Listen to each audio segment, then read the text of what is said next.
마블 시리즈 최고의 빌런 누가 말해도 이 숭측하게 생긴 이 타노스 아니겠습니까? 타노스.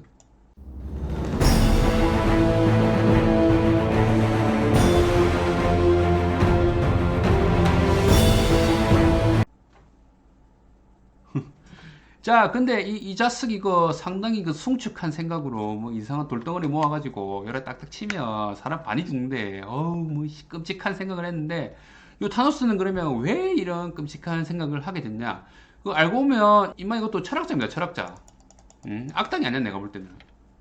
타노스가 왜 이런 생각을 하게 됐냐? 이 타노스가 어릴 때는 이 타이탄이라는 행성이 고향인데 이 행성이 이렇게 엄청 예쁘고 좋은 행성이었는데 인구가 늘어나니까 이 행성에 있는 자원이 부족하게 되고 결국에 이렇게 멸망을 하는 걸 타노스는 봤단 말이야. 그러니까 타노스가 예정된 멸망을 막기 위해서 어떻게 하자고 제안했냐면 공평하게 반을 없애자 그래.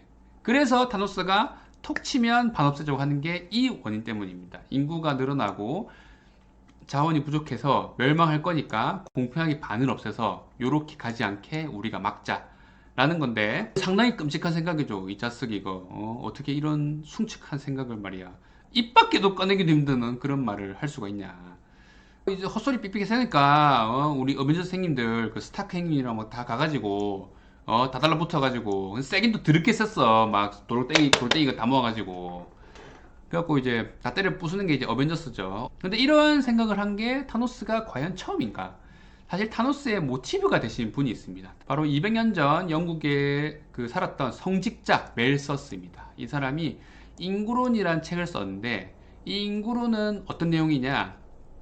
자, 인구가 이런 식으로 증가를 하는 거죠. 한 명이 두 명을 낳고, 두 명이 네 명을 낳고, 네 명이 여덟 명을 낳고, 이렇게 해서 쭉 늘어나는데, 우리가 가진 토지에서 식량 생산은 사람이 늘어난다 해도 땅이 가진 그 한계가 있으니까, 뭐 1생산, 2생산, 3생산, 4생산에서 인구는 이렇게 늘어나는데, 식량 생산은 이렇게 늘어나니까, 이 갭이 벌어지니까 우린 결국 다 굶어 죽는다는 거야. 그런 내용의 인구론입니다. 그래서 우리는 뭐 먹고 살아야 되냐? 우리 어떻게 해야 돼? 그래서 이 사람이 주장한 게 그만 나옵니다. 그 당시 18, 19세기 영국 사회를 이제 살펴보면 봐봐 이거 자는데 잘 데가 없어가지고 줄에 기대자 이래가지고 근데 이제 좀 돈이 많다 그러면 이제 관짝에 들어가서 자와 이제 기가 막힌다. 우리는 뭐 침대도 에이스 침대 아니면 뭐 어떻게 앉아 막 이러면서 막 베개 없어요 막 이러는데 18세기 19세기 그런 게 어딨어. 막 관짝 들어가서 자고 이랬단. 근데 멜서스 이 사람이 성직자였어요. 성직자여가지고 너무 자기는 마음이 아픈 거야. 이게 연민 가지고는 이 상황을 지금 개선할 수 없잖아. 그래서 어떻게 보면 현실주의자였죠. 종교를 믿는 성직자였지만 현실주의자였던 거야. 그래서 이 사람은 이렇게 비참한 하층민의 삶을 개선하기 위해서는 하층민의 인구를 줄여야 된다고 생각을 했고, 그래서 죽일 순 없으니까 애를 그만 낳자고 주장한 사람입니다. 우리는 애 그만 낳아를 어디서 많이 봤냐면 이 하나만 낳아라는 그 일자녀 정책에서 많이 들어봤습니다. 중국도 그랬고 한국도 예전에 그랬죠. 그래서 요 일자녀 정책이 멜서스의 애 좀 그만 낳아에서 영향을 받은 정책이라고 볼 수 있습니다.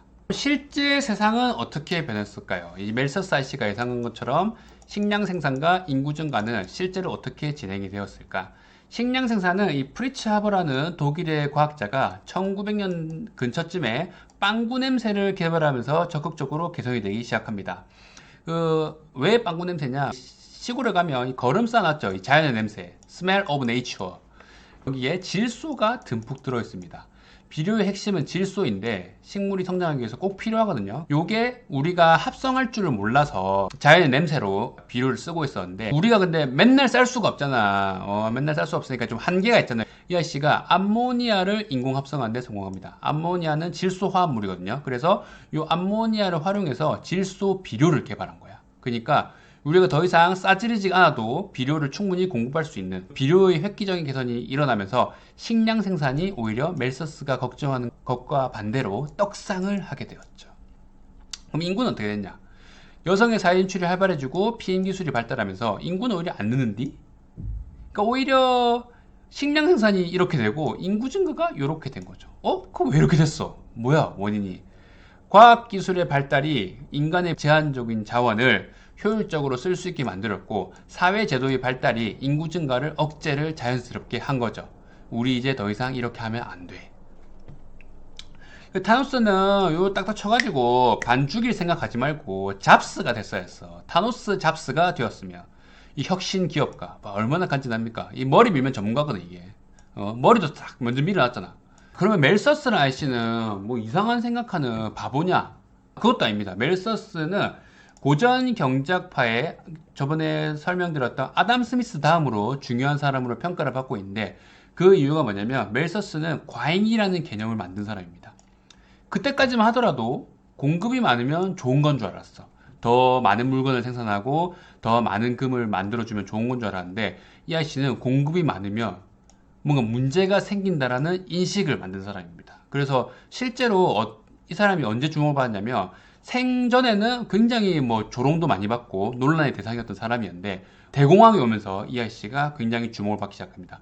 대공황이 1차 세계대전 때 폭발적으로 늘어난 공급이 결국 문제가 생기면서 공급 과잉이 불러온 경제적 현상인데 이거를 설명하려면 저 멜서스 아저씨의 공급 과잉이라는 생각을 들고 와야 됐던 거죠. 그리고 지금 부동산 가격이 뭐 하락하고 미분양 뜨는 것도 공급이 갑자기 너무 많아지니까 이 가격이나 이 가치가 떨어지게 되고 이러니까 결국 경제에 악영향을 미친더라. 이런 개념을 만들어낸 아저씨가 바로 멜서스라는 아저씨다 라고 볼 수 있습니다. 좋은 거 배웠다.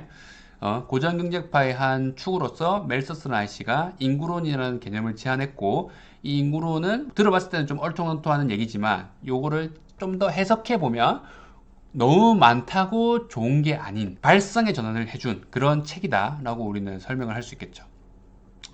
우리 타노스, 우리 불쌍한 타노스 이제 몸은 불쌍해. 그래서 타노스가 이 우주의 균형과 질서를 위해서 공부를 했으며 아마 어벤져스 이 자리에 있지 않을까 라는 생각을 해봅니다.